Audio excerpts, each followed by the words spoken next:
You cannot do this. Alara's voice cracked as she pressed her back against the ancient crystal.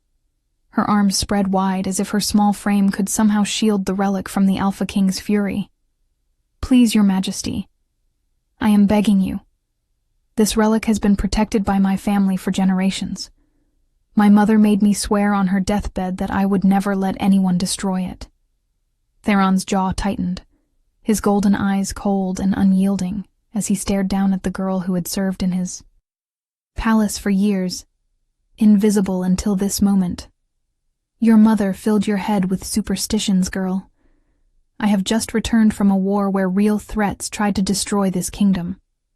I will not have my palace cluttered with relics of a bygone era, symbols of weakness that my enemies can exploit. Step aside. She did not move. Could not move. Every instinct in her body screamed that something terrible would happen if that crystal shattered, though she could not explain why. She had spent countless nights in this forgotten chamber beneath the palace, dusting the translucent blue crystal that pulsed with a faint inner light, wondering what it contained, why it mattered. Her mother had never told her, only that their bloodline had been chosen as guardians, that the relic must never be broken, that Alara's purpose in life was to ensure its safety. I cannot step aside, she whispered, and she saw something flicker in his eyes. Surprise, perhaps, that a lowly servant would defy him. Then you leave me no choice. He moved with the fluid grace of a predator, faster than her human eyes could track, and his hand closed around her arm, pulling her away from the crystal with effortless strength. She stumbled, crying out, reaching back toward the relic, even as he held her at a distance. Forgive me, she heard herself say, though she did not know if she was speaking to him, or to her mother's memory, or to something else entirely. Theron raised his other hand, and she watched in horror as black claws extended from his fingertips, the mark of his alpha power, the strength that had won him a war. No! Her scream echoed through the chamber, but it was too late.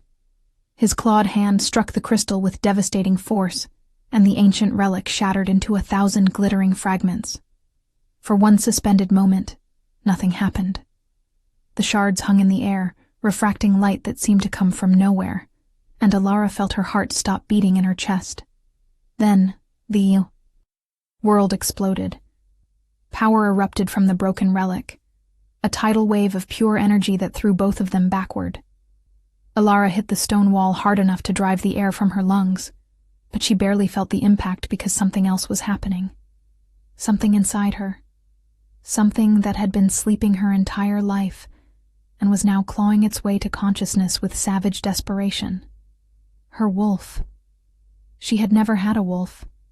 She had been tested as a child, examined by the pack healers, and they had all shaken their heads with pity. Wolfless, weak, human in all but name, though her mother had insisted there was wolf blood in their line, that Alara simply needed time. But time had passed, years and years, and nothing had ever stirred within her. Until now. The beast that rose inside her was not gentle. It tore through her consciousness like wildfire, ancient and furious and magnificent, and Alara screamed as her body began to change. Her bones cracked and reformed, her skin burning. As silver fur erupted across her arms, her spine arching as something fundamental in her DNA rewrote itself. She fell to her hands and knees, gasping, and saw that her hands were no longer hands but paws, massive and tipped with claws that gleamed like moonlight. The transformation should have taken minutes, should have been agonizing beyond bearing for a first shift. But it was over in seconds, and when she lifted her head, the world had changed. Every scent was sharper, every sound magnified, and she could feel the stone beneath her paws as if it were alive, pulsing with the heartbeat of the earth itself.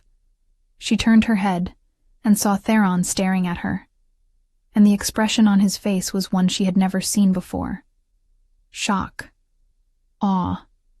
Something that might have been fear. Impossible, he breathed, and his voice sounded different to her wolf's ears, layered with harmonics she had never noticed. "You are a lichen, a true lichen." She did not understand what he meant, but her wolf did. Her wolf knew exactly what she was, what had been locked away inside that crystal, and the rage that filled her was not entirely her own. She snarled, the sound reverberating through the chamber, and Theron took a step back. She had never seen an Alpha King retreat from anything, but he was retreating now, his eyes wide. "Ilara," he said, and hearing her name in his mouth did something strange to her, sent a jolt through her newly awakened senses that she could not identify. "I did not know. If I had known what you were, what that relic was containing, I never would have—" But she was not interested in his excuses. Her wolf lunged forward, not to attack, but to escape, racing past him toward the stairs that led up and out of this prison that had been her entire world. She heard him shout her name, felt something pull at her, an invisible tether that she did not understand. But she ignored it. She burst through the door at the top of the stairs and found herself in the palace corridors, and the servants who had worked alongside her for years scattered in terror as a massive silver wolf charged past them. She did not stop. Could not stop. Her paws carried her through hallways she knew by heart, out into the courtyard, past the guards who raised their weapons and then froze in confusion. She leaped over the palace wall with ease, her powerful legs launching her higher and farther than should have been possible, and then she was in the forest, running beneath a moon that sang to her with a voice she finally understood. Behind her, in the ruined chamber beneath the palace, Theron stood among the shattered remains of the relic, his hand pressed to his chest where his heart was hammering with an emotion he had not felt in years. The mate bond. It had snapped into place the instant she transformed, a connection so powerful it had nearly driven him to his knees. The girl he had barely noticed, the servant who had been invisible to him for so long, was his true mate, and he had destroyed the one thing she had been sworn to protect. The forest welcomed Ilara as if it had been waiting for her all her life. Her paws found paths that had never existed, ancient trails that only her wolf could sense, and she ran until her lungs burned and her legs trembled with exhaustion. When she finally stopped, collapsing beside a stream that reflected moonlight like liquid silver, she felt her body begin to shift back. The transformation reversed itself, and she found herself lying naked on the moss, shaking, her human form returning as if it had never left. But everything had changed. She could still feel her wolf, a presence in her mind that was separate from her and yet entirely part of her, patient and powerful, and very, very old. "What are you?" she whispered to herself, to the wolf, to the night. The answer came not in words but in images, memories that were not hers, that belonged to the wolf, or perhaps to something even older. She saw a pack of lichens, creatures larger and more powerful than any werewolf, their fur shimmering with celestial light. She saw them standing guard over something precious, a duty that spanned centuries, a sacred trust. She saw them hunted, persecuted, driven to the brink of extinction by those who feared their power. And she saw her mother, young and terrified, placing a baby into a crystal prison, tears streaming down her face as she whispered a spell that would hide the child's true nature. Until the time was right. The time was never supposed to come, Ilara realized, her voice breaking. That relic was not meant to be broken. I was meant to stay hidden forever. Her mother had sealed away her wolf to save her life, knowing that if anyone discovered what Ilara truly was, she would be hunted as her ancestors had been hunted. The relic had not been containing a threat. It had been containing Ilara herself, suppressing her power, keeping her safe by keeping her weak. And Theron had shattered that. Protection without a second thought. The rage that filled her then was entirely her own, hot and bitter and devastating. He had taken her choice away. Even if her mother's decision had been born of fear, It had been made out of love, a sacrifice to give Alara a chance at a normal life. Now that chance was gone. Now everyone would know what she was, and the enemies her mother had feared would come looking. She sat up slowly, wrapping her arms around herself, and became aware of two things simultaneously. First, that she was not alone. The forest around her was filled with presences, wolves watching from the shadows, drawn by the power of her transformation. Second, that she could feel him. Theron, the Alpha King. There was a connection between them now, a golden thread that she could sense even from miles away, pulling at something deep in her chest. No, she said aloud, rejecting it with everything in her. No, no, no. But the mate bond did not care about her rejection. It had formed in the instant of her awakening, recognizing something in Theron that her human mind refused to acknowledge. And now it burned between them like a living thing. She heard movement in the trees and spun around, suddenly aware of how vulnerable she was. A figure stepped into the moonlight, and she relaxed marginally when she saw it was not Theron, but an older woman. Her hair silver with age, her eyes the pale gold of a wolf. "You are the guardian," the woman said, and it was not a question. "I do not know what I am," Alara admitted, and the woman smiled sadly. "Your mother was my friend," she said. "Before she went to serve in the palace, before she sealed away your wolf, we trained together in the old ways. She made me promise that if you ever awakened, I would find you and help you understand what you are." The woman's name was Morgana, and she was the last living member of a pack that had once served the Lycan Guardians.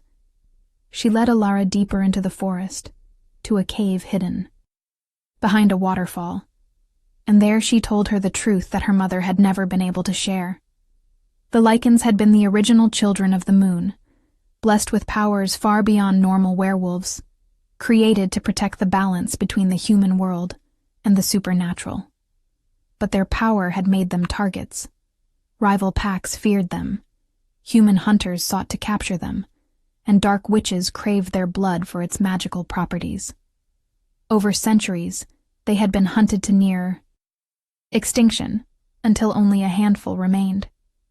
Alara's mother had been one of the last, and when she became pregnant, she had known that her child would be hunted from birth. So she had done the unthinkable. She had found an ancient spell that would suppress her baby's Lycan nature, locking it away in a crystal prison that could only be broken by great force or great magic. She had taken a position in the Alpha King's palace, hiding in plain sight, keeping the relic close so she could guard it and her daughter both. "She was dying when she told me the truth," Morgana said, her voice thick with old grief. "She made me swear I would not tell you what you were, that I would let you live your life in safety, hidden from those who would harm you. But she also said that if the seal was ever broken, I should find you and teach you to survive in a world that would now see you as both a miracle and a threat." Alara sat in silence, processing this, her hands clenched into fists. The Alpha King broke the seal, she said finally. He destroyed the relic because he thought it was a useless superstition. He had no idea what he was doing. Morgana's expression darkened. "And now he knows what you are, as does everyone in the palace who saw you shift. The news will spread, Alara. By morning, every pack in the kingdom will know that a Lycan guardian has awakened. Some will see you as a blessing. Others will see you as a prize to be claimed or a threat to be eliminated." The weight of this settled over Alara like a physical thing. Her quiet life, her simple existence as an invisible servant, was over. She could never go back. "What do I do?" she asked, hating how small her voice sounded. Morgana reached out and took her hand, and Alara felt warmth flow from the older woman's touch. "You learn to fight," Morgana said. "You learn to control your power, and you decide whether to hide or to reclaim what your ancestors once were. The Lycan Guardians were not just protectors, child. They were royalty, Your bloodline is older and more pure than any Alpha King's.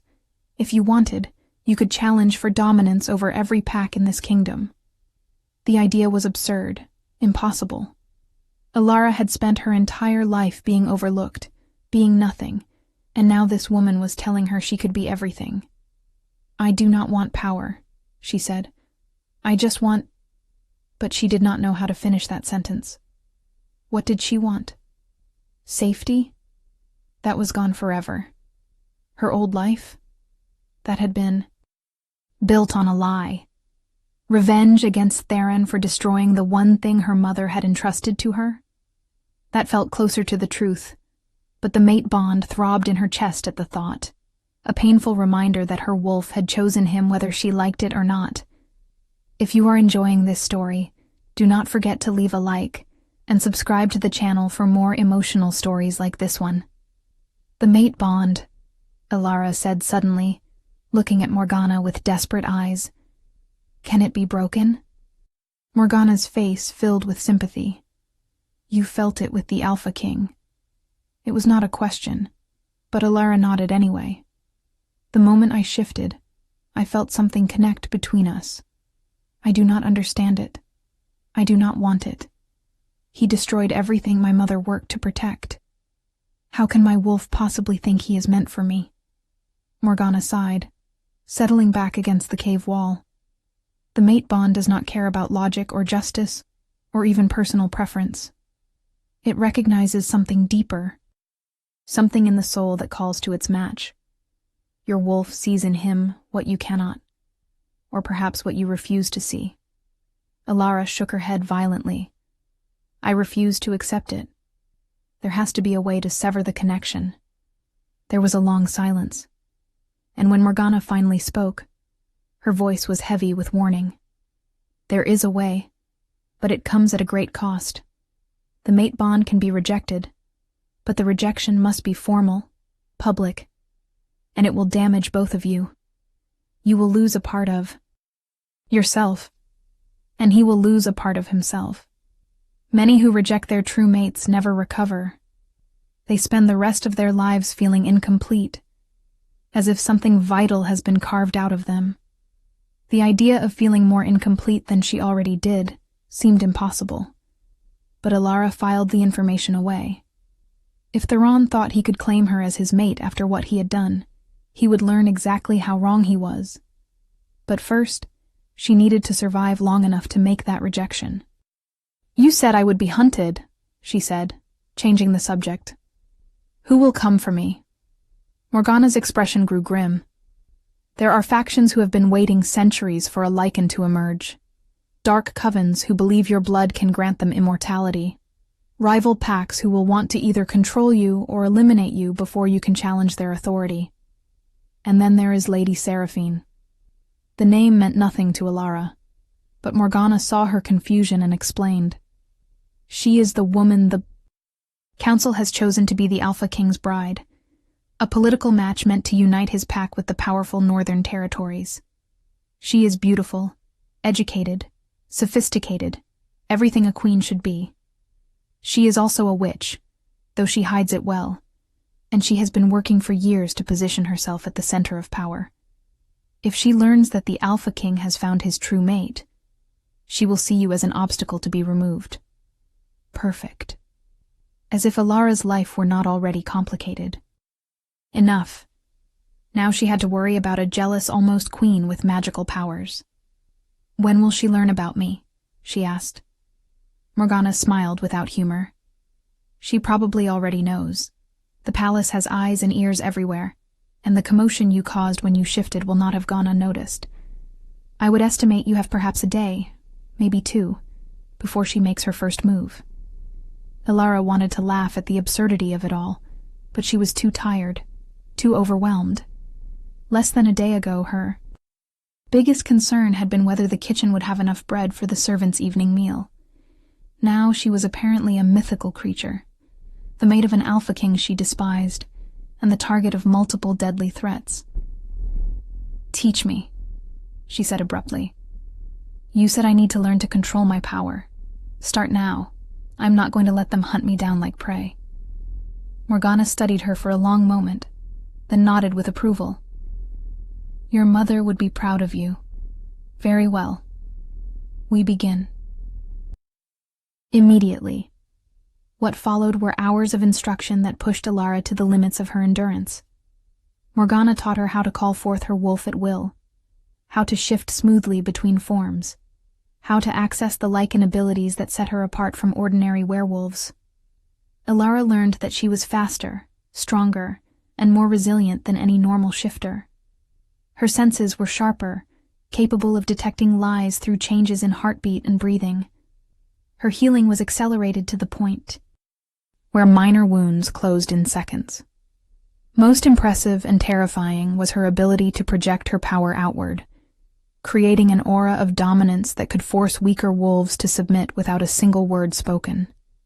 The Lycan Guardians could command entire armies with nothing but their presence, Morgana explained as Alara practiced projecting her aura. You are still learning, still weak compared to what you will become, but even now you could walk into most packs and they would recognize you as their superior. It is in your blood, in your very essence. You were born to lead. But leadership was the furthest thing from Alara's mind. She just wanted to be strong enough to protect herself, to make her own choices, to never again be the helpless girl pressed against a wall, while someone more powerful made decisions about her life. Dawn was breaking when Morgana finally called a halt to the training. Alara collapsed onto the cave floor, her body aching, her mind spinning with everything she had learned. She had shifted a dozen times, pushed her new abilities to their limits, and she still felt like she had barely scratched the surface of what she could do. Rest now, Morgana said gently. You have done well, but your body needs time to adjust to these changes. Sleep, and when you wake, we will discuss what comes next. Alara wanted to argue, wanted to push herself further, but exhaustion dragged at her like a physical weight. Her eyes closed almost against her will, and she fell into a deep, dreamless sleep. She woke to the sound of howling. Her eyes snapped open, her newly heightened senses immediately on alert, and she recognized the pattern of the howls. A summons. The Alpha King was calling his pack together. Morgana was standing at the cave entrance, her expression troubled. He is looking for you, she said, without turning around. Every wolf in the kingdom can hear that call. He is commanding them to search, to find you and bring you back to the palace. Alara pushed herself to her feet, ignoring the protests of her tired muscles. He cannot command me. I am not part of his pack. Morgana finally turned to look at her, and there was something ancient and knowing in her eyes. You are his mate, whether you accept it or not. That gives him a claim on you that supersedes pack bonds. If you do not answer his call, he will see it as a rejection, and he will come looking for you himself. Good, Alara thought fiercely. Let him come. Let him see exactly how much damage he had caused. But even as she thought it, the mate bond pulsed painfully in her chest, and she hated it. Hated the part of her that wanted to respond to his call, wanted to go to him. I am not going back, she said aloud, making it a vow. He destroyed my mother's legacy, shattered the one thing I was meant to protect. He does not get to summon me like a disobedient pet and expect me to come running. Morgana crossed her arms, studying Alara with an expression that was part approval, part concern. Then you need to decide what you are going to do. You cannot hide in this cave forever. Eventually, you will have to face him, face the pack, face the entire kingdom that now knows what you are. The question is whether you will do it on your terms or his. Alara moved to the cave entrance and looked out at the forest bathed in early morning light. Somewhere beyond these trees was the palace, the place that had been her entire world, now forever changed.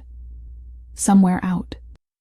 There, Theron was waiting, the mate bond pulling at him just as it pulled at her, though she doubted he was as conflicted about it as she was. Alpha Kings were used to getting what they wanted after all. And somewhere in that palace, Lady Seraphine was probably already plotting how to eliminate the unexpected rival who had appeared out of nowhere. "I need more time," Alara said finally. "I need to understand my powers, to become strong enough that I cannot be controlled or threatened. Only then will I go back." Morgana nodded slowly. "That is wise. But you should know that time is a luxury you may not have. The longer you stay away, the more dangerous the situation becomes. Theron's enemies will use your absence against him, question his authority, suggest that he cannot even control his own mate. And Seraphine will use every moment to consolidate her position and turn the court against you before you even return." Alara felt a flicker of guilt at that, but she pushed it away. Theron's political problems were not her concern. He had created this mess when he destroyed the relic. He could deal with the consequences. She spent the rest of the day training with Morgana, pushing herself even harder than before. She learned to fight in wolf form, using her size and power to her advantage. She practiced tracking and stealth, discovering that her lichen abilities made her nearly invisible when she wanted to be. She worked on controlling her aura, learning to project dominance or to hide her power entirely, becoming as unremarkable as she had been her entire life. By evening, she was exhausted, but feeling more confident. She could defend herself now, maybe even win in a fight against normal wolves. But as the sun set and the forest darkened, she felt a change in the air, a presence approaching. Multiple presences. "They have found us," Morgana said quietly, and there was resignation in her voice. Alara tensed, calling her wolf forward, ready to shift and fight if necessary. "Who?" The answer came from the shadows as a massive dark wolf stepped into view, followed by 4 others. They were palace guards, she realized, recognizing their scents even in wolf form. And they were not alone. Behind them, walking with the casual confidence of a man who had never doubted his own power, came Theron. He was not in wolf form, choosing to face her as a man, and Alara hated that even furious and betrayed, some part of her noticed how the fading light caught in his dark hair, how his golden eyes seemed to glow in the twilight. The mate bond sang between them, a chord of recognition that made her chest ache. "Alara," he said, his voice carrying easily across the distance. "We need to talk." She shifted to human form, not caring that she was naked, that he could see every inch of her. Let him look. Let him see what he had unleashed. "We have nothing to talk about," she said, her voice cold. "You destroyed my mother's relic. You destroyed her life's work. You destroyed the why. Protection she died to give me. I owe you nothing, least of all, conversation." Something flickered across his face at her words. Pain, perhaps, or regret. "I did not know," he said, taking a step closer. His guards tensed, clearly uncomfortable with the tension radiating from both of them. "If I had known what that relic contained, what it was protecting, I would never have touched it. You have to believe me." Alara laughed, and it was a bitter, ugly sound. "Believe you? Why would I believe anything you say? You came back from your war so determined to sweep away the old ways that you did not even bother to ask what they meant. You saw my mother's legacy as clutter, as weakness, as something to be discarded. Do you have any idea how many years she stood guard over that crystal? How many sacrifices she made to keep me safe?" Theron stopped advancing, and she saw his jaw clench. "Your mother never told me what she was guarding. In all the years she served in my palace, she never said a word about what you were, what that relic contained. How was I supposed to know?" Morgana spoke up from behind Alara, her voice sharp. "She could not tell you, you arrogant fool. The moment anyone knew what Alara was, her life would have been forfeit. The Lichen Guardians were hunted to extinction because of their power, because packs like yours feared what they could not control. Alara's mother gave up everything to keep her daughter hidden, and you destroyed that protection because you were too impatient to consider that maybe, Just maybe. There was a reason for the old ways. The guards growled at Morgana's tone, but Theron held up a hand, silencing them. His eyes never left Alara's face, and she saw something in them that she did not want to acknowledge. Genuine remorse. "You are right," he said quietly. "I was arrogant. I was so focused on modernizing the kingdom, on proving that we did not need ancient superstitions to be strong, that I did not stop to think about what we might be losing, and now I have cost you something irreplaceable. For that, I am truly sorry." The apology caught her off guard.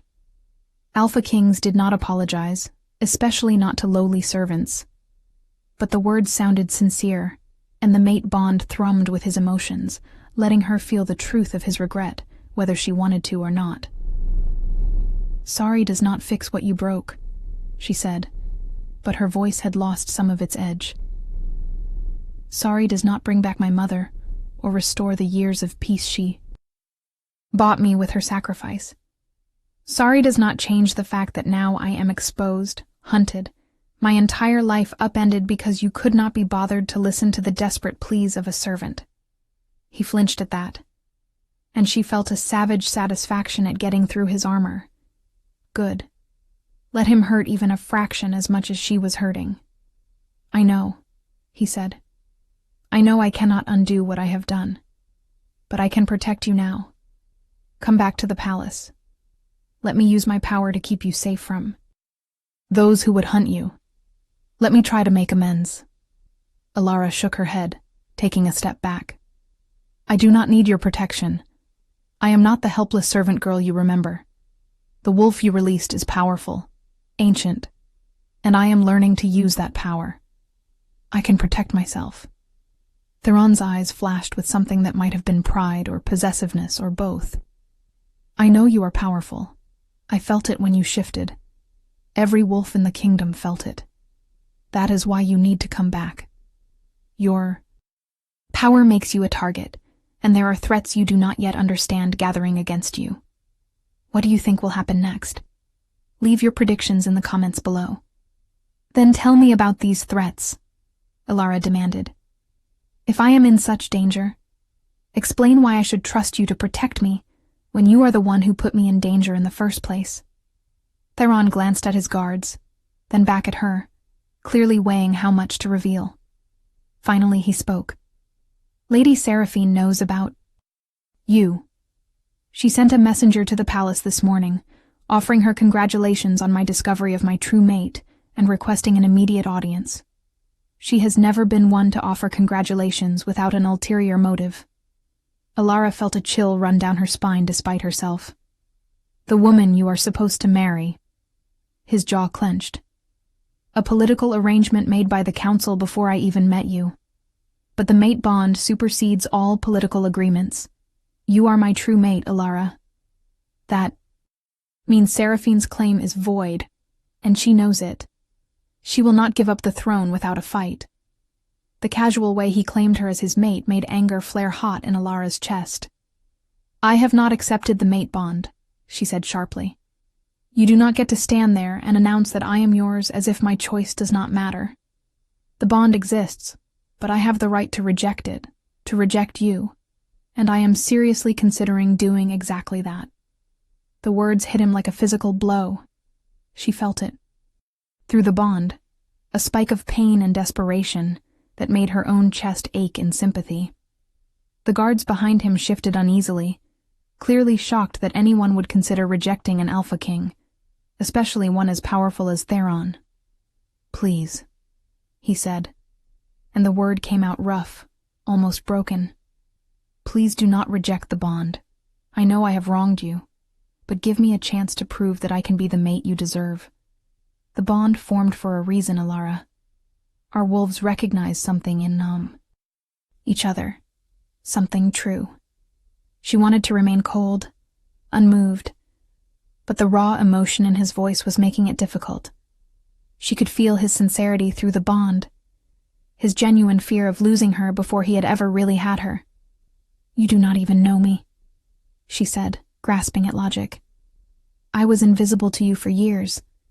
You passed me in the hallways of your own palace and never saw me. How can you possibly claim I am meant to be your mate, when you did not even know I existed until, yesterday? Theron took another step forward, and this time she did not retreat. I see you now, he said. I see your strength, your loyalty to your mother's memory, your courage in facing a world that has suddenly become infinitely more dangerous. I see the woman who stood up to an Alpha King to protect something she believed in, even knowing she had no chance of winning. I see you, Alara, and what I see is magnificent. The words should have felt manipulative, calculated to sway her, but the mate bond betrayed his honesty. He meant every word. He was as affected by their connection as she was, as confused and overwhelmed and desperate to understand what it meant. I need time, she heard herself say, and she saw hope flare in his eyes. I need time to learn who I am now, what I am capable of. I need time to grieve the life I have lost, and figure out what kind of life I want to build in its place. And I need time to decide whether I can ever forgive you for taking my choices away. Theron nodded slowly, and she saw him visibly force himself to accept her terms. How much time? She considered. A week? A month? A year? How long did it take to come to terms with having your entire existence rewritten? I do not know, she admitted. But you need to leave me alone while I figure it out. No summoning calls. No guards following me through the forest. No political maneuvers to force my hand. If you truly respect me, if you truly want me to choose you, then you have to let me have space to make that choice freely. For a long moment, he said nothing, and she could feel the war raging inside him through their bond. His alpha nature demanded he claim his mate, protect her, keep her close. But the man beneath the alpha understood what she was asking for, understood that forcing her compliance would only drive her further away. 1 week, he said finally. I will give you 1 week of solitude to come to terms with your new reality. But after that, whether you like it or not, you are coming back to the palace. Lady Seraphine arrives in 10 days for what she believes will be the announcement of our engagement. You need to be there for that, need to assert your claim as my true mate, or she will take your absence as permission to proceed with the political marriage. Alara wanted to argue, wanted to demand more time, but she could see the logic in his words. If she did not show up to contest Seraphine's claim, she would lose any chance of controlling her own fate. The council would push forward with the arranged marriage, and then she would have no choice but to either accept rejection or fight for a mate she was not even sure she wanted. Fine, she said. 1 week. But I am making no promises about what I will decide. I might show up to the palace just to formally reject you in front of your entire court. His face paled at that, but he nodded. That is your right. But I am going to spend this week proving to you that I am worth keeping. Even from a distance, even without seeing you, I am going to show you what kind of mate I can be. She did not know what to say to that, so she said nothing. Theron held her gaze for a long moment, and she saw 1,000 emotions flicker across his face. Longing, regret, determination, hope. Then he turned to his guards and gestured for them to follow him back toward the palace. As they disappeared into the trees, Morgana came to stand beside her. That was well handled, the older woman said. You stood your ground without completely severing the connection. There is hope for you two yet. Alara was not so sure. The mate bond was pulling at her, already mourning his absence, and she hated it. She did not want to feel this way about the man who had destroyed her mother's legacy. She did not want her wolf whining for his presence, did not want her body responding to his proximity. Tell me again why I cannot just reject the bond and be done with it, she said. Morgana sighed. Because despite everything he has done, despite your very justified anger, your wolf has chosen him. And rejecting your wolf's choice is not something done lightly. It will cost you, Alara. It will hollow you out in ways you cannot imagine. Some who reject their mates never recover. They live half-lives, going through the motions, never quite whole again. The thought terrified her, but the alternative was almost as frightening. Accepting Theron as her mate meant trusting him with everything she was, everything she would become. It meant forgiving the unforgivable. It meant stepping into a life she had never prepared for, as a Lycan guardian and an Alpha Queen, visible to everyone when she had spent her whole existence trying to disappear. "I do not know if I am strong enough for this," she whispered. Morgana put a hand on her shoulder, squeezing gently. "You are stronger than you know. Your mother saw it in you. I see it in you. Even Theron sees it, though he barely knows you yet. The question is whether you can see it in yourself." The next 7 days passed in a blur of training, meditation, and internal struggle. Morgana pushed Alara harder than ever, teaching her not just how to use her powers, but how to control them. How to present herself as a Lycan guardian worthy of the title. They practiced political maneuvering as well, discussing how to navigate the treacherous waters of pack politics, how to recognize allies from enemies, how to command respect from wolves who would want to see her fail. But despite the physical and mental exhaustion of the training, Ilara's mind kept returning to Theron. She felt him through the mate bond, a constant presence at the edge of her consciousness, and to her surprise, she could tell he was keeping his promise. He was not searching for her, not sending guards to track her, not using his alpha authority to command her return. Instead, he was doing something entirely unexpected. He was courting her. The first gift arrived on the second day. One of Morgana's old pack members brought it to the cave, a small package wrapped in simple cloth. Inside was a book, old and leather-bound, its pages yellowed with age. Ilara opened it carefully and found herself looking at a journal, written in her mother's hand.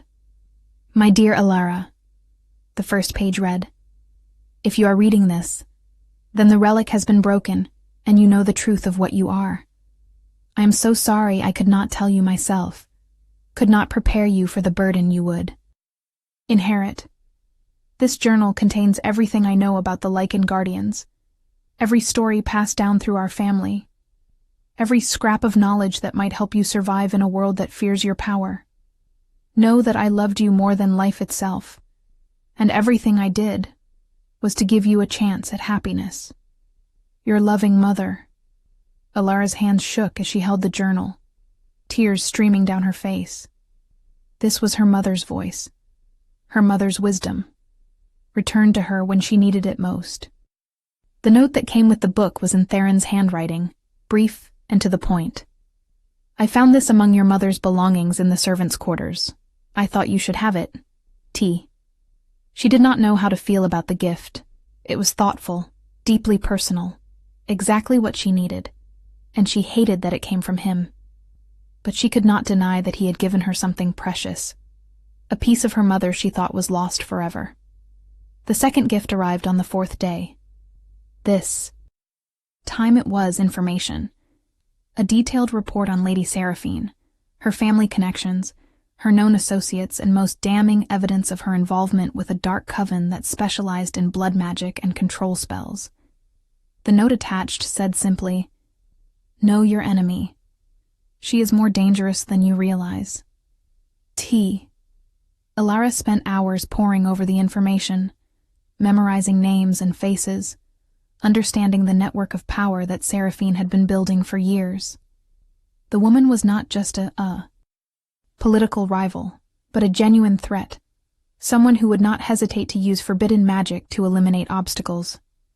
The fact that Theron had shared this intelligence with her, giving her the tools to protect herself rather than demanding she rely on his protection, meant something. It meant he was listening, respecting her need for independence, even as he tried to win her trust. The third gift arrived on the 6th day, and it was the most unexpected of all. A formal declaration, written on official palace parchment, announcing the indefinite postponement of any political marriage arrangements pending the resolution of a true mate bond claim. He had done it. He had publicly acknowledged their connection, put his authority on the line, and essentially told the council that he would not marry Seraphine, regardless of political pressure. The declaration would cause chaos. Alara knew. The Northern Territories would be furious.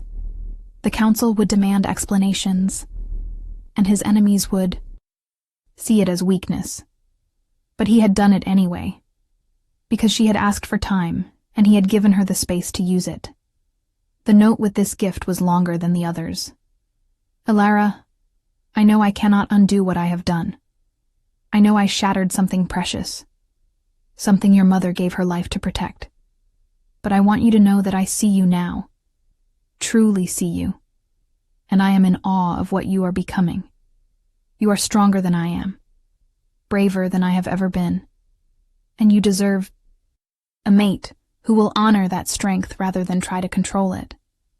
I do not know if I can be that mate.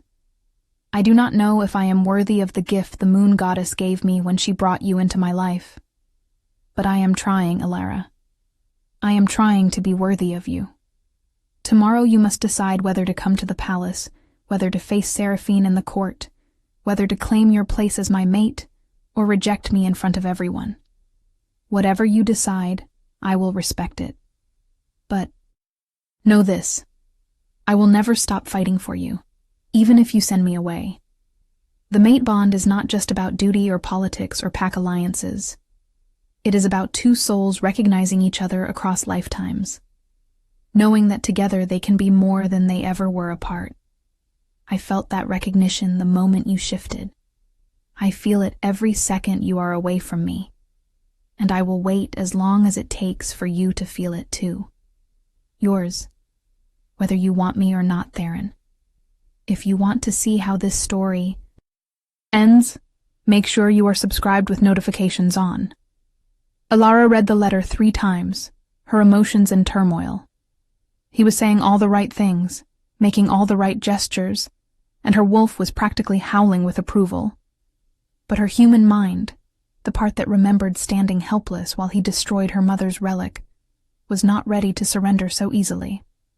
Tomorrow is the 7th day, Morgana said, watching her with knowing eyes. What have you decided? Alara folded the letter carefully, tucking it into the journal alongside her mother's words. I am going back to the palace, she said.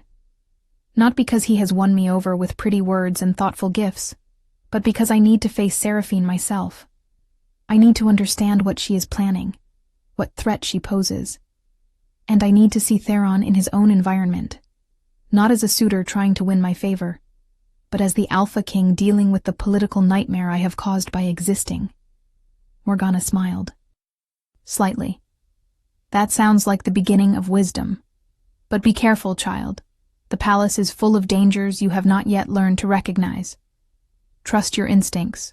Trust your wolf. And remember that you are no longer invisible. Every eye will be on you, judging, assessing, looking for weakness. Alara nodded, feeling the weight of that truth settle over her. The girl who had once hidden in the shadows was about to walk into the light, and there would be no going back. She spent the rest of the day preparing. She bathed in the stream, using soap Morgana provided that smelled of wild herbs and moonflowers. She borrowed clean clothes, simple but well-made, appropriate for a woman who was neither servant nor yet queen. She braided her hair back from her face, practicing the neutral expression she would need to survive the scrutiny of the court. When dawn broke on the 7th day, she and Morgana made the journey back toward the palace.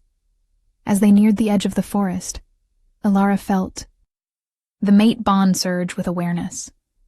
Theron knew she was coming.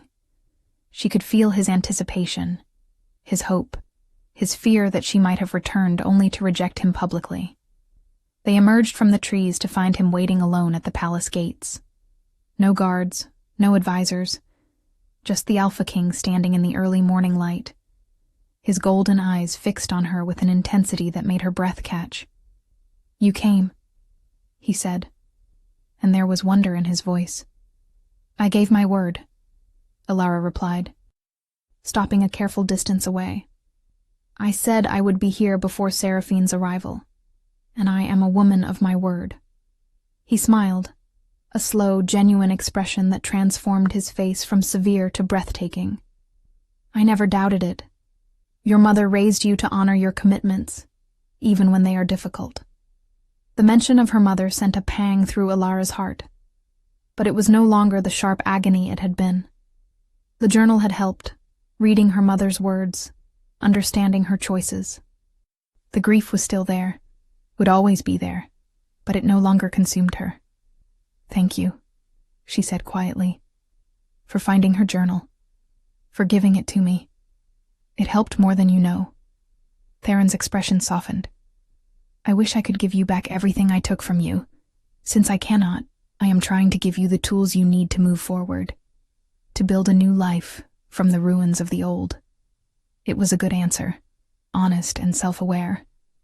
Alara felt herself soften slightly toward him despite her best efforts to remain distant. "What happens now?" she asked. "Seraphine arrives tomorrow. The council will expect you to make a decision, to either proceed with the political marriage or publicly acknowledge me as your mate. What are you planning?" He moved closer, not touching her but near enough that she could feel the warmth of his body, the pull of the mate bond between them. "That depends on you," he said.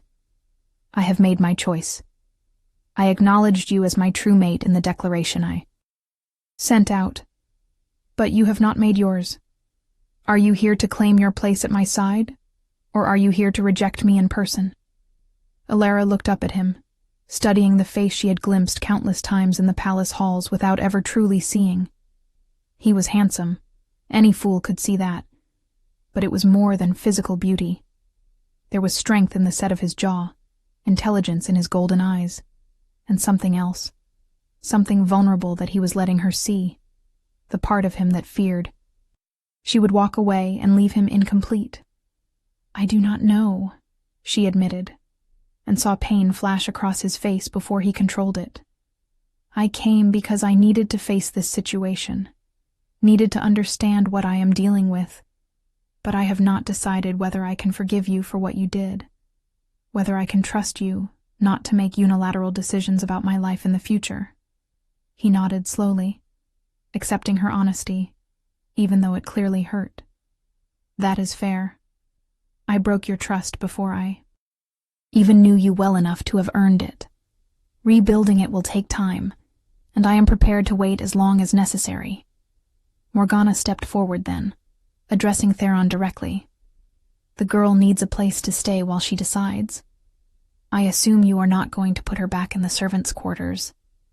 Theron looked almost offended at the suggestion. "She will have a suite in the royal wing, next to my own chambers. Guards at her door, not to keep her in but to keep threats out. Access to everything she needs, including the palace library, where she can research her heritage. And most importantly, space. I will not force my presence on her. If she wants to see me, I will make myself available. If she needs distance, I will give it to her." It was a generous offer. More than generous given the political pressure he must be under. Alara felt her resistance weaken another fraction. He was trying, genuinely trying to respect her boundaries while still fulfilling his duty to protect her. "I accept those terms," she said. "But I want it understood that I am not making any commitments by staying in the palace. I am here to deal with the Seraphine situation and to learn more about what I am. Nothing more." Something in his eyes told her he did not believe that he thought proximity would work in his favor, but he did not argue. "Understood," he said. "Come. Let me show you to your rooms, and then I need to brief you on what to expect when Seraphine arrives." He led her through the palace gates, and Alara felt every eye turn toward her as they walked. Servants stopped their work to stare. Guards straightened to attention, their expressions ranging from awe to suspicion to outright fear. The invisible girl had become very visible indeed, and the weight of that attention was almost suffocating. but she kept her head high, remembering Morgana's lessons. She was a Lycan guardian, the last of an ancient and noble bloodline. She did not cower, did not apologize for hers. Existing did not make herself small to accommodate others' comfort. She walked beside the Alpha King as if she had every right to be there, because she did. The suite he brought her to was magnificent, far beyond anything she had ever imagined for herself. Rich fabrics, comfortable furniture, windows that overlooked the gardens she had once tended as part of her duties. There was even a private bathing room with hot running water, a luxury she had only dreamed of in the servants' quarters. If there is anything else you need, anything at all, tell the guards and they will see it done, Theron said, standing in the doorway, as if afraid to enter her space uninvited. I mean that, Alara. You are not a prisoner here. You are my honored guest, my potential mate, and you will be treated accordingly. She nodded, too overwhelmed by the opulence to form coherent words. This was her life now, or could be her life, if she chose to accept the mate bond. No more sleeping on a thin mattress in a cramped room shared with 3 other servants. No more eating scraps from the kitchen. No more invisibility. Rest, Theron said gently. We will talk more this evening about Seraphine's arrival and what you need to know. Until then, you are free to explore the palace, to use the library, to do whatever you wish. He left, closing the door softly behind him, and Alara found herself alone in luxury she had never known. She spent the afternoon exploring her new quarters, and then, unable to resist, venturing into the palace library. It was enormous, filled with books that dated back centuries, and she lost herself in research about the Lycan Guardians. What she found both thrilled and terrified her. The Guardians had not just been powerful, they had been legendary, warriors and leaders who could command armies, healers who could cure diseases thought incurable, diplomats who could broker peace between warring factions. They had been the pinnacle of werewolf evolution, blessed by the moon. Goddess herself, with abilities that transcended normal shifter limitations. But they had also been hunted to extinction because other packs feared their power, feared what they could not control. The books contained accounts of the purges, of entire guardian families slaughtered, of bloodlines systematically eliminated, until only a handful remained in hiding. Her mother's decision to suppress Alara's wolf, to hide her in plain sight, suddenly made even more sense. It had not been an act of cowardice, but one of desperation. A parent's attempt to save her child from a genocide that had consumed their entire people. Powerful reading material. The voice came from behind her, and Alara spun around to find a woman standing in the library doorway. She was stunning, with pale blonde hair that fell in perfect waves, ice blue eyes, and a smile that did not reach those eyes. Lady Seraphine. Alara recognized her from the intelligence report Theron had provided, though no description could have captured the sheer presence of the woman. I arrived early, Seraphine said, gliding into the library with the confidence of someone who had never been denied anything in her life. I hope you do not mind. When I heard there was a Lycan guardian newly discovered in the palace, I simply had to meet her. There was danger in that smile, in the way Seraphine's eyes catalogued every detail of Alara's appearance, every sign of weakness or uncertainty. This was a predator assessing prey, deciding the best way to eliminate a threat. Lady Seraphine, Alara said, keeping her voice neutral. The Alpha King will want to know you have arrived. Seraphine waved a hand dismissively. Oh, I will see Theron soon enough.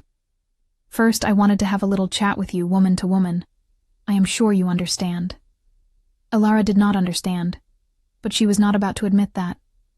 Instead, she closed the book she had been reading and faced Seraphine directly, calling on her Lycan aura just enough to project confidence.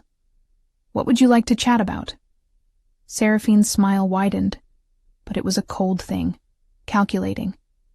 about realistic expectations, about understanding one's place in the world.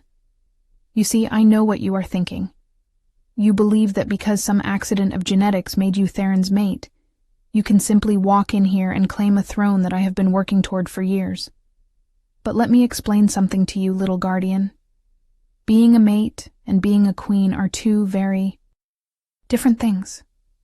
Elara felt anger begin to simmer in her chest, but she kept it controlled, refusing to give Seraphine the satisfaction of seeing her lose composure. Go on. Seraphine circled her slowly, like a shark scenting blood. Queens are made through years of education, training, political maneuvering. They understand how to navigate court politics, how to manage alliances, how to wield power with subtlety and grace. What are you? A servant who cleaned floors and washed dishes until a week ago. You might have impressive bloodline abilities, but you have no idea how to use them in the ways that matter. You would be eaten alive by the court within a month. The words stung because there was truth in them. Elara had no experience with politics, no understanding of the complex web of alliances and rivalries that governed pack leadership. But she also had something Seraphine did not: the legitimate claim of a true mate bond, recognized by werewolf law as superseding all political arrangements. Perhaps you are right, Elara said carefully. Perhaps I would struggle as a queen. But that is not really what concerns you, is it? What concerns you is that no matter how qualified you are, no matter how many years you have prepared, the mate bond makes me Theron's rightful partner. Everything you have worked for becomes meaningless the moment I accept him. Seraphine's facade cracked, just for a moment, and Elara saw the fury beneath the polished exterior. Clever, Seraphine said softly. Perhaps there is more to you than I gave you credit for. But here is something else to consider, little guardian. Mate bonds can be broken. Accidents can happen. People disappear all the time, especially those who do not have the experience to recognize dangers when they appear. The threat was clear, and Elara felt her wolf rise in response, power beginning to pulse beneath her skin. Are you threatening me? Seraphine laughed, a light musical sound that did not match the coldness in her eyes. Of course not. I am simply pointing out facts. This world is dangerous, particularly for someone with your unique bloodline. There are so many people who would love to get their hands on a Lycan guardian. Dark covens who believe your blood can grant them power. Rival packs who see you as a threat to be eliminated. Even well-meaning allies who might accidentally lead you into situations you are not prepared to handle. It would be such a shame if something happened to you. Before you had a chance to fully explore your relationship with Theron. Before Elara could respond, another presence entered the library, and she felt relief flood through her as Theron appeared in the doorway. His expression was thunderous as he took in the scene, clearly reading the tension between the two women. Seraphine, he said, his voice carrying the full weight of his alpha authority.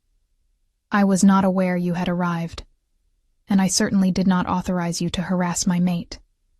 Seraphine's demeanor changed instantly, the threatening predator vanishing behind a mask of wounded innocence.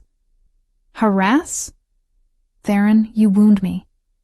I was simply introducing myself to Lady Elara, welcoming her to the palace. Two women having a friendly conversation, nothing more. He did not look convinced, but Elara stepped in before he could escalate the confrontation. It is fine, she said, though her heart was still racing.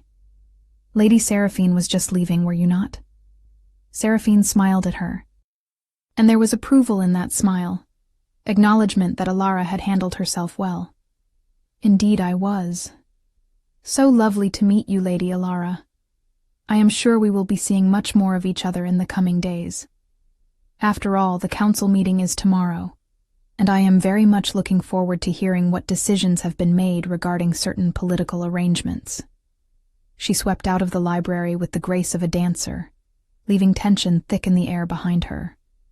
Theron immediately moved to Elara's side, his eyes searching her face. What did she say to you? Are you all right? Elara took a steadying breath, forcing her wolf to settle. She threatened me. Very politely, very subtly, but the message was clear. She sees me as an obstacle, and she is planning to remove me one way or another. Theron's hands clenched into fists, and Alara saw his eyes flash gold, his wolf rising close to the surface. I will not let her harm you. I will assign additional guards, have her watched. Every moment she is in this palace. But Alara shook her head. That will only make things worse. It will look like I need protection, like I am weak. If I am going to survive in this world, I need to prove I can handle threats myself. That is what a Lycan guardian would do, what a potential queen would do. He looked torn, his protective instincts at war with his understanding that she was right. You are asking me to stand by and watch while someone plots against you. She met his eyes. Steadily. I am asking you to trust that I am stronger than I look, to give me the chance to prove what I am capable of. You said you wanted to respect my strength rather than control it. Well, here is your opportunity.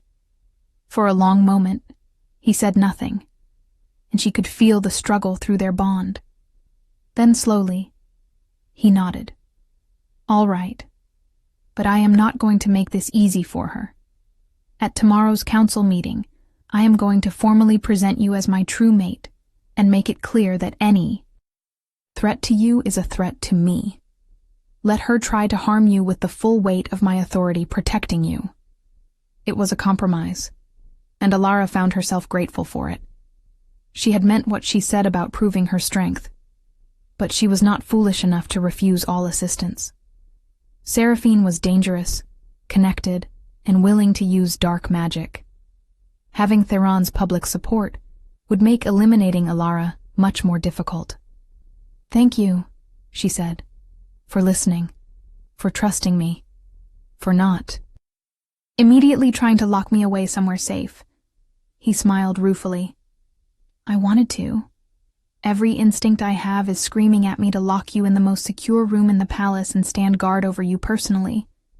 But I am learning that you are not someone who can be caged, even for your own protection. The moment stretched between them, charged with the mate bond that hummed constantly in Alara's awareness. She was intensely conscious of how close he was standing, how she could see the gold, flecks in his eyes, how his scent filled her senses with something warm and compelling. Her wolf wanted her to close the distance, to lean into him, to accept what was being offered. But her human mind was not ready, still too raw from everything that had changed. I should rest, she said, taking a step back. Tomorrow will be difficult, and I need to be at my best. Disappointment flickered across his face, but he did not argue. Of course. I will have dinner sent to your rooms. Sleep well, Alara, and try not to worry about Seraphine. Whatever she is planning, we will face it together. The word together sent a shiver through her, but she did not correct him. Tomorrow would reveal whether together was even possible, or whether the political forces arrayed against them would tear them apart before they had a chance to find out. She retreated to her suite, her mind churning with everything Seraphine had said, everything that might happen at the council meeting. She tried to rest, but sleep eluded her until the early hours of morning, and when she finally dozed off, her dreams were filled with images of her mother, of the shattered relic, of Theron standing before a crowd, while Seraphine smiled from the shadows. She woke to find sunlight streaming through her windows, and the knowledge that today would change everything. Morgana arrived shortly after dawn, carrying a dress that made Alara's breath catch. It was beautiful, elegant without being ostentatious, in deep midnight. Blue that would complement her coloring perfectly. For the council meeting, Morgana explained. You need to look like what you are. Not a servant trying to pretend she belongs, but a Lycan guardian who has every right to stand beside an Alpha King. Alara let Morgana help her dress, feeling like she was putting on armor rather than clothing. The girl who had lived invisible was about to walk into a room full of the kingdom's most powerful wolves and claim her place among them. It was terrifying and exhilarating in equal measure. Remember, Morgana said as she finished arranging Alara's hair, you are not asking for their approval. You are informing them of a reality. The mate bond exists. It is recognized by werewolf law. No political arrangement can supersede it. Stand tall, speak clearly, and do not let them see you doubt yourself. Alara nodded, taking strength from Morgana's confidence. When she was ready, she made her way to the council chambers, feeling her heart pound with every step. The room was already full when she arrived, packed with alphas and high-ranking wolves from across the kingdom. She saw Seraphine standing near the front, looking flawless in a gown of ice-white silk, her expression serene as if she had not threatened murder just yesterday. And there, at the head of the room, stood Theron. Their eyes met across the distance, and she felt the mate bond surge with recognition and support. He believed in her. Whether she believed in herself was about to be tested. "Let us begin," Theron said, his voice carrying easily through the chamber. "Thank you all for gathering on such short notice. I have called this emergency council meeting to address a matter of critical importance to the kingdom. As many of you have heard, a Lycan guardian has awakened within our borders." Murmurs rippled through the crowd, wolves whispering to each other, some in excitement, some in fear. Alara kept her expression neutral, her chin high, refusing to show weakness. "The guardian in question," Theron continued, "is Lady Alara. Some of you may remember her mother, who served faithfully in this palace for many years. Alara has been under my protection this past week as she has adjusted to her awakening, and in that time, I have discovered something that changes everything." He paused, letting the tension build, and Alara saw Seraphine's expression tighten almost imperceptibly. She knew what was coming. They all did. "Alara is my true mate." The room exploded into chaos. Wolves shouted questions, demanded explanations, some in support, some in outrage. Alara stood frozen as the noise washed over her, feeling dozens of eyes assessing her, judging her, determining whether she was worthy of the position fate had thrust upon her. Theron raised a hand, commanding silence through sheer force of presence. "I understand this is unexpected. I understand that there were political arrangements in place, alliances that were being counted on. But werewolf law is clear. The mate bond supersedes all other claims. Lady Seraphine's betrothal to me is hereby dissolved. Alara is my rightful mate, and she will be presented to the kingdom as such." Seraphine stepped forward then, her face a careful mask of grace under pressure. "Your Majesty," she said, her voice carrying just the right note of respectful concern. "Surely you understand the implications of what you are saying. The Northern Territories have been planning this alliance for years. Breaking the betrothal now will be seen as an insult, perhaps even an act of aggression. Are you truly willing to risk war over a mate bond that may not even be accepted?" It was cleverly done, Alara had to admit. Seraphine was not attacking the mate bond directly but questioning its political wisdom, making Theron look reckless and impulsive for honoring it. Theron's jaw tightened. "I am not willing to deny my true mate for the sake of political convenience. The Northern Territories will understand, or they will answer to me if they choose to make this a conflict." But one of the council members, an older alpha with silver in his hair, spoke up. "With respect, Your Majesty, the young lady in question has not yet accepted the mate bond, has she? Lady Seraphine makes a valid point. If Lady Alara chooses to reject you, we will have damaged a critical alliance for nothing." All eyes turned to Alara, and she felt the weight of their expectation like a physical thing. They wanted an answer. They wanted to know whether she would accept Theron as her mate or reject him and send him back to his political marriage. The choice she had been avoiding for a week could not be delayed any longer. She looked at Theron, saw the vulnerability in his eyes, the fear that she might reject him publicly after everything he had done to prove himself worthy. She thought of her mother, of the journal, of the sacrifices made to give her this chance at life. She thought of Seraphine's threats, of the danger that would follow her regardless of what she chose.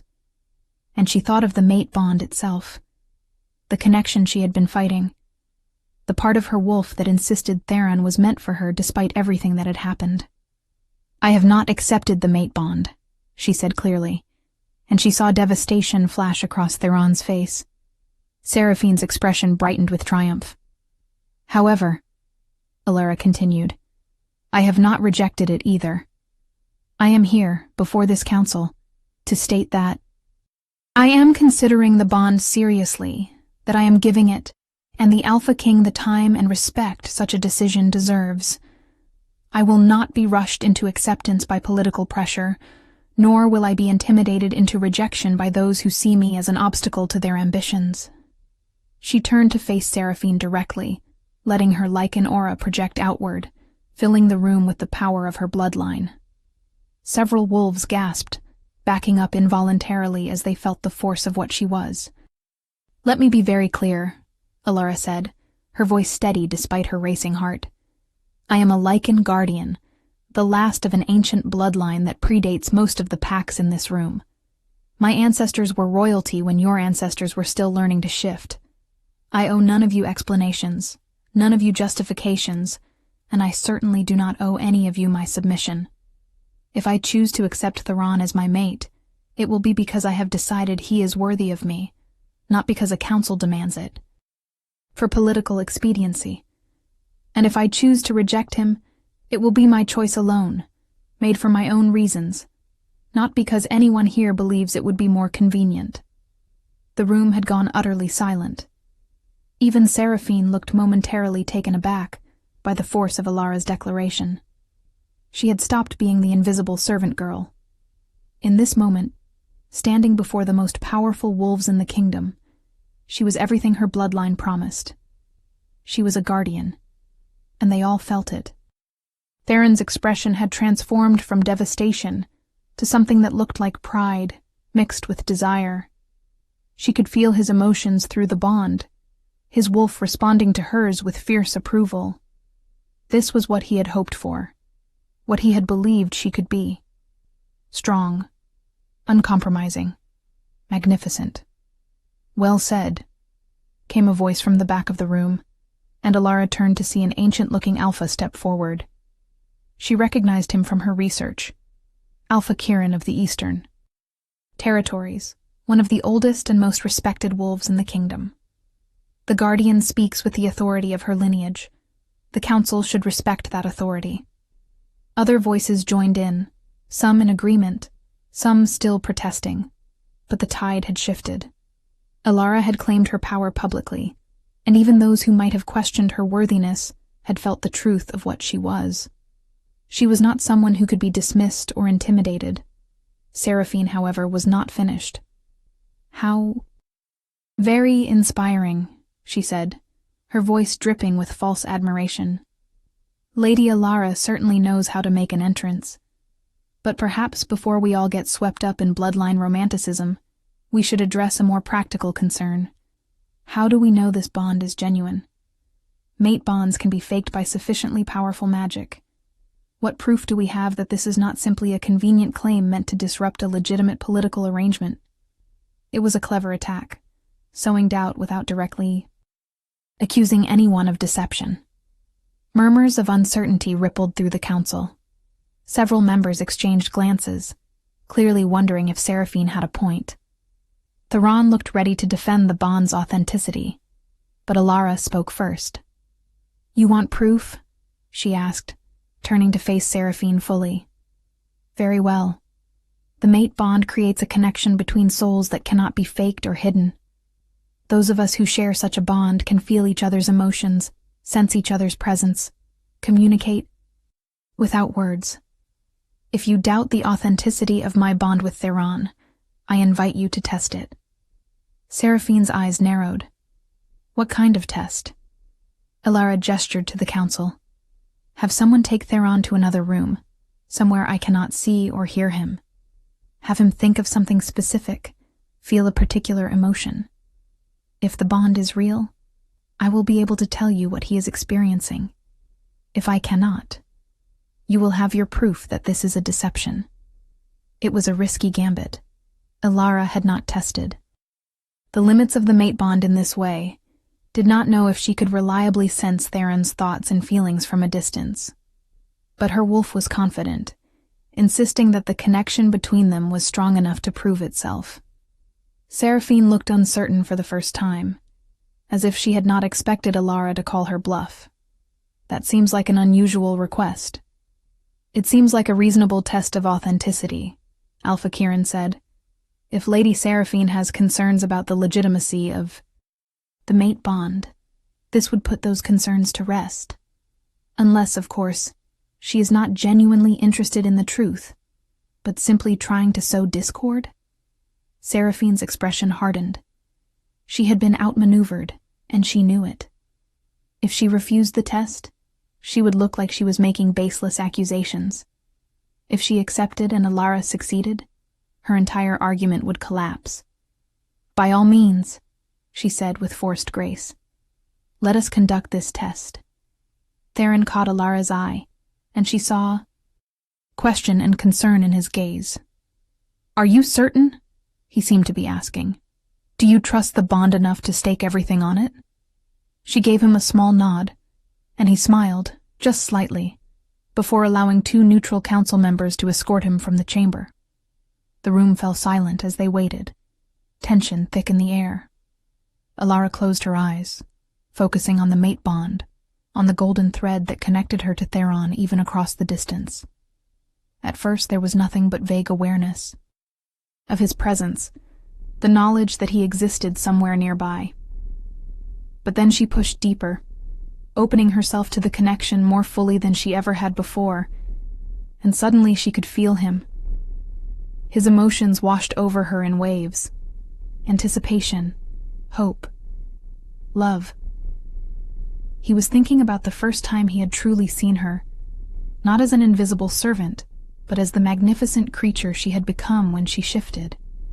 He was remembering the way she had stood up to him, protected the relic even knowing she could not win. He was feeling pride in how she had handled the council, amazement at her strength, and underneath it all, a bone-deep certainty that she was meant to be his, that they were meant to face the world together. The intensity of his feelings made her breath catch. This was not just attraction or political calculation. This was real, profound, the kind of love that poets wrote about and cynics dismissed as fantasy. He loved her, completely and without reservation, and the mate bond carried that love straight into her heart. She opened her eyes and found Seraphine watching her with calculating interest. Well, the other woman prompted, what is the Alpha King thinking? Ilara smiled, and it was a real smile, warm and genuine. He is thinking about the first time he saw me shift, about how I looked in the moonlight with silver fur and power radiating from every inch of me. He is feeling proud of how I handled this council, proud that I claimed my power instead of hiding from it. And he is feeling love. So much love it is almost overwhelming, because he knows with absolute certainty that I am his true mate, his other half. The piece of himself he did not know was missing until I appeared. The council chamber doors opened, and Theron returned, the escort wolves flanking him. Alpha Kirin looked at him expectantly. Your Majesty, is what Lady Ilara described accurate? Theron did not take his eyes off Ilara as he answered. Every word. She felt exactly what I was feeling, knew exactly what I was thinking. The bond is real, beyond any doubt. The room erupted in conversation again, but this time, the tone was different. Acceptance, acknowledgement. Even those who had been skeptical could not deny the evidence they had just witnessed. Seraphine's face had gone pale with fury, her carefully constructed plans crumbling before her eyes. This is absurd, she said, her voice rising. You would throw away years of diplomatic work, risk war with the Northern territories, all for the sake of sentiment? Love does not keep kingdoms stable. Alliances do, Power does. This is madness. But Theron shook his head, moving back to stand beside Alara, close enough that she could feel his warmth. This is not madness. This is werewolf law, tradition that goes back centuries. The mate bond is sacred, and I will not disrespect it, or the woman the moon goddess chose for me just because it complicates political arrangements. If the northern territories cannot understand that, then they were never truly our allies to begin with. If this story touched your heart, share it with someone who loves epic romance. Tell me in the comments, did you see this ending coming? Alpha Kieran stepped forward, his ancient eyes sweeping the room. The Alpha King is correct. Werewolf law is clear on this matter. True mate bonds supersede all political arrangements, all previous commitments. Lady Seraphine, your betrothal is dissolved. Lady Alara, regardless of whether you ultimately accept or reject the bond, you have the right to time and space to make that decision without interference. Any wolf who threatens you or attempts to influence your choice through coercion will answer to this council. It was a victory, but Alara could see the rage simmering beneath Seraphine's composed exterior. The woman had just lost everything she had worked for, and she was not someone who accepted defeat gracefully. This was not over, not by a long shot. The council meeting disbanded slowly, wolves filing out in clusters, whispering among themselves about the extraordinary turn of events. Several alphas approached Alara to introduce themselves properly, to express their respect for her guardian bloodline, to position themselves as potential allies. She handled each interaction with grace, remembering Morgana's lessons about political maneuvering. When the room finally cleared, only Theron, Alara, and Morgana remained. Theron looked exhausted but relieved, as if a tremendous weight had been lifted from his shoulders. "You were incredible," he said to Alara. "The way you stood up to them, the way you claimed your power without apology. That was exactly what needed to happen." Alara felt warmth spread through her chest at his praise, but she kept her expression neutral. "We survived the council, but Seraphine is not going to let this go. She threatened me yesterday, and now we have just publicly humiliated her. She will retaliate." Morgana nodded grimly. "The girl is right. Seraphine is dangerous, and she has connections to dark magic users who will not hesitate to help her eliminate a rival. You both need to be extremely careful in the coming days." Theron's expression hardened. "I will have her watched. Every move she makes will be monitored. If she so much as thinks about harming Alara, she will find herself in the palace dungeons." But even as he spoke, Alara felt a chill run down her spine. Something was wrong. She could not pinpoint what exactly, but her Lycan instincts were screaming danger, and she had learned to trust those instincts. "Where is Seraphine now?" she asked abruptly. Theron looked surprised by the question. "She left with the other council members." "Why?" Alara moved to the window, looking out over the palace grounds, and that was when she saw it. A faint shimmer in the air, like heat waves on a summer day, except it was not hot. It was magic, dark and malevolent, spreading slowly through the palace gardens. "She has already started," Alara breathed. "Look, do you see that distortion in the air?" Theron and Morgana joined her at the window, and Morgana cursed in a language Alara did not recognize. "Blood magic," the older woman said. "She is casting something big. That kind of distortion means the spell has been building for days, maybe weeks. She must have started preparing the moment she heard about your awakening." Theron looked stricken. "What kind of spell?" Morgana squinted at the magical distortion, her face grave. "Nothing good. Blood magic is unpredictable, corrosive. It could be anything from a curse to a summoning to something worse. We need to stop it before it fully manifests." Alara felt her wolf rise, power flooding through her veins. "Then we stop her. Now. Before whatever she has planned comes to fruition." But Morgana grabbed her arm, holding her back.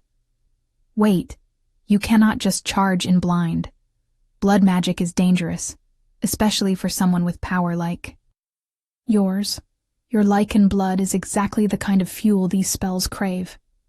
If you walk into that unprepared, you could make things worse. Alara forced herself to take a breath, to think rather than just react. Morgana was right. She had power, but not experience, and rushing into a magical trap would accomplish nothing except possibly getting herself killed. Then what do we do? She asked. Morgana considered, her expression calculating. We need to find the anchor. Every blood spell has an anchor. Point. A physical object or location where the magic is concentrated. Destroy the anchor, and the spell collapses. The problem is finding it among everything in this palace. Theron was already moving toward the door. I will mobilize the guards. We will search every room, every corner, until we find whatever Seraphine has hidden. But Alara stopped him with a hand on his arm. The moment she touched him, the mate bond flared hot and bright, and suddenly she could feel something through their connection, a direction, a pull. Her lichen blood was responding to the dark magic, sensing it the way a wolf might sense prey. I can find it, she said with certainty. My bloodline was created to protect against exactly this kind of threat. I can sense where the anchor is. Theron looked torn between hope and fear. If you are right, you are also walking directly into danger. That is exactly what Seraphine would want, to lure you somewhere isolated where she can attack you.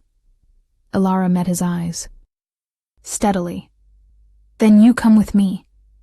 We face this together, the way we will face everything if I accept the mate bond. This is your chance to prove you can stand beside me rather than trying to shield me from every threat. She saw the moment he made his decision, saw the Alpha King set aside his protective instincts and choose to trust her judgment. Together, he agreed. But we take Morgana and a small team of guards.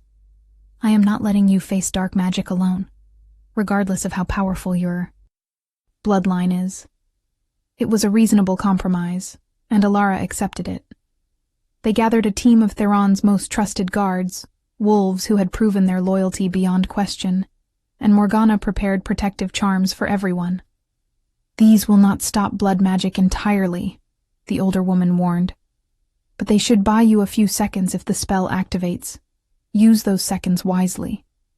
With Alara leading the way, following the pull of dark magic through her lichen senses, the group made their way deeper into the palace. The trail led them down, past the royal quarters, past the servants' areas, into the forgotten places beneath the palace where few ventured. The same places where Alara had spent years guarding her mother's relic. The irony was not lost on her. She had been right all along. The old places, the forgotten chambers, had been important. Her mother had known what she was doing when she hid the relic down here, had understood that some places in the palace held power that transcended stone and mortar. They reached the chamber where the relic had been destroyed, and Alara felt her breath catch. The room looked different now, wrong. The shattered pieces of the crystal that had imprisoned her wolf were arranged in a careful circle, and at the center of that circle was an altar that had not been there before, stained dark with what could only be blood. Seraphine stood before the altar, her ice-white dress now marked with crimson, her hands moving through complex patterns as she chanted in a language that made Alara's ears hurt. Around her, drawn in what looked like blood mixed with ash, were symbols of dark power, runes that pulsed with malevolent energy. "Stop!" Theron commanded, his alpha authority rolling through the chamber. "Seraphine, cease this at once. You are violating every law of magic and pack conduct."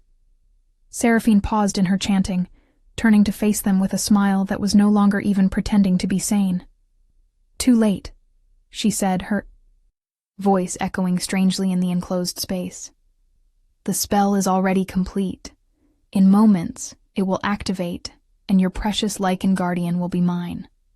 Her blood, her power, everything that makes her special will be transferred to me, and she will be nothing but an empty husk." Alara felt ice slide down her spine. Seraphine had not been planning to kill her. She had been planning something worse. To steal her Lycan heritage, to take the power that was her birthright, and claim it as her own. "You cannot do that," Morgana said, horror clear in her voice. "The spell you are describing was forbidden centuries ago. The amount of dark magic required, the cost to your own soul, it is madness." Seraphine laughed, and it was not a human sound. "I have already paid the cost. Years of preparation, sacrifices you cannot imagine, bargains with powers that most would not dare invoke, but it will be worth it. I will have the power of a Lycan guardian combined with my own magical abilities. I will be unstoppable, and the Northern Territories will rule this kingdom through me." The symbols on the floor began to glow brighter, pulsing in rhythm with Seraphine's heartbeat. The spell was activating. Alara felt it reaching for her. Dark tendrils of magic trying to latch onto her essence, to drain what made her unique. She called on her Lycan power, throwing up a barrier of silver light that pushed back against the darkness. The two magics clashed in the center of the chamber, creating a maelstrom of energy that sent everyone staggering backward. "Destroy the altar!" Morgana shouted over the noise. "That is the anchor. Break it and the spell collapses." But getting to the altar meant going through Seraphine and the dark magic she had woven around herself. Theron shifted to his wolf form, a massive black beast with golden eyes, and lunged forward. His guards followed, trying to create an opening. Seraphine waved her hand, and black lightning erupted from her fingertips, striking two of the guards and sending them crashing into the walls. They did not get up. Alara felt rage unlike anything she had ever experienced. These were innocent wolves, guards just doing their duty, and Seraphine had hurt them without a second thought. Her Lycan power surged in response to her anger, and she felt her form begin to shift. But this was not the shift she had experienced before.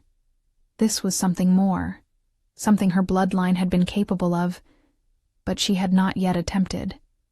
Her body grew larger, more powerful, until she stood 8 feet tall in a hybrid form that was neither fully human nor fully wolf, but something in between. She was covered in silver fur that glowed with inner light. Her claws were like blades, and her strength had multiplied beyond anything normal werewolves could achieve. This was the true form of a Lycan guardian, the battle shape that had made her ancestors legendary. Seraphine's confident expression faltered for the first time. "Impossible. You should not be able to achieve that form yet. You have only been awakened for a week." Alara did not bother to answer. She moved with speed that made her a blur, crossing the distance to the altar faster than Seraphine could react. Her clawed hand smashed through the blood-stained stone, shattering it into pieces, and immediately the dark magic in the room began to unravel. Seraphine screamed, a sound of pure fury and loss, as the power she had been channeling snapped back on her. The backlash of broken blood magic was devastating. It struck her like a physical force, lifting her off her feet and slamming her into the far wall. The symbols on the floor flared once, blindingly bright, and then went dark. The spell was broken. Alara stood in the center of the ruined chamber, her chest heaving with exertion, her hybrid form slowly reverting back to human. She felt exhausted but triumphant. They had stopped Seraphine, saved the kingdom from whatever dark plan the woman had been weaving. Theron shifted back to human form and immediately came to her side, his hands gentle as he checked her for injuries. "Are you hurt?" he asked, his voice rough with emotion. "I am fine," she said, though she swayed slightly. Using her hybrid form had taken more out of her than she had realized. "Is everyone else all right?" The 2 guards Seraphine had struck were being tended to by their companions. They were alive, but unconscious, likely needing medical attention, but not in immediate danger. Morgana approached Seraphine carefully, checking for a pulse. "She is alive," the older woman reported. but barely. The backlash of the spell has burned through most of her magical reserves. She will live, but she will never use magic again. The cost of working with blood magic has finally come due. It was a fitting punishment, Alara thought. Seraphine had tried to steal power that was not hers, and in doing so, she had lost the power she already possessed. What do we do with her? Theron asked, looking at the unconscious woman with disgust. She attempted to harm my mate, violated every law of magic, and nearly succeeded in stealing a Lycan bloodline. That is treason, assault, and dark magic use. Any one of those charges would earn her a death sentence. But Alara shook her head. Let her live. Let her spend the rest of her life knowing she had power and lost it, knowing she could have been great, but chose darkness instead. Death would be mercy. This is justice. Theron studied her for a long moment, then nodded. As you wish. She will be imprisoned in the deepest dungeons, where she can harm no one ever again. And the Northern Territories will be informed that their candidate for queen attempted to murder a Lycan guardian through forbidden magic. Let them decide how to respond to that information. As guards came to take Seraphine away, Alara finally allowed herself to slump against Theron. The adrenaline was fading, leaving her shaky and drained. He caught her. Immediately, holding her up with easy strength. Let me take you back to your rooms, he said softly. You need rest after what you just did. She did not argue. She let him lift her into his arms and carry her through the palace, past staring servants and shocked nobles, back to the sanctuary of her suite. He laid her gently on the bed, pulling blankets over her, and then sat beside her, his hand finding hers. You saved everyone today, he said quietly. You faced down dark magic, achieved a transformation most Lycans train years to master, and defeated an enemy who had been planning your destruction for weeks. You are everything I knew you could be and more. Alara looked up at him, seeing the mate bond glowing between them like a physical thing now that all the barriers were down. She had fought it for so long, denied it, feared it. But in the moment when she had needed him most, he had been there. He had trusted her to lead, to fight, to make her own choices. He had respected her. Strength instead of trying to control it. And she realized that she did not want to fight the bond anymore. Theron, she said, her voice barely above a whisper. I accept it. I accept the mate bond. I accept you. The joy that flooded his face was beautiful to see. Are you certain? You do not have to decide now. You can take more time. But she shook her head. I am certain. You broke the relic that protected me, and in doing so, you freed me from a prison I did not even know I was in. You gave me back my power, my heritage, my true self. I hated you for it at first, but now I understand. Everything that has happened, everything I have become, it happened because you forced me to face my destiny instead of hiding from it. I think my mother would have approved. Theron leaned down and kissed her then, a gentle press of lips that nevertheless sent heat flooding through her entire body. The mate bond sang between them, finally acknowledged, finally accepted, and Alara felt something. Fundamental click into place inside her. This was right. He was right. They were meant to face the world together, Alpha King and Lycan Guardian, two souls that completed each other. When he pulled back, there were tears in his eyes. I promise you, he said fiercely, I will spend every day for the rest of our lives proving that I am worthy of the gift you just gave me. I will honor your strength, respect your choices, and stand beside you as an equal partner in all things. She smiled, reaching up to touch his face. I know you will, and I promise to do the same, to learn to trust you, to forgive the past, to build a future where we can both be everything we are meant to be. They stayed like that for a long time, just holding each other, letting the reality of their decision settle over them. The kingdom would have questions. The northern territories would be furious, and there would be endless political complications to navigate. But they would face all of it together. And, somehow, that made even the impossible seem manageable. Eventually, Morgana knocked on the door, poking her head in with a knowing smile. The council is requesting an update on what happened with Seraphine, and there are about a dozen alphas waiting to offer their congratulations to the newly confirmed mates. Theron groaned. Can we have 5 minutes of peace before I have to deal with politics again? But Alara laughed, sitting up despite her exhaustion. No rest for the queen, I suppose. Let them in. We might as well start as we mean to continue, facing everything head-on. Theron stood, offering her his hand to help her up. Together, he asked. She took his hand, feeling the mate bond warm and solid between them. Together, she confirmed. They walked out to face the gathered wolves, to answer questions and accept congratulations, to begin the complicated process of integrating a Lycan guardian into the pack hierarchy. It would not be easy. There would be challenges, threats, wolves who resented her power or questioned her qualifications. But Alara was no longer the invisible servant who had guarded a forgotten relic in the depths of the palace. She was a Lycan guardian, mate to an Alpha King, and she had claimed her power. The relic Theron had broken had not been protecting the kingdom from her.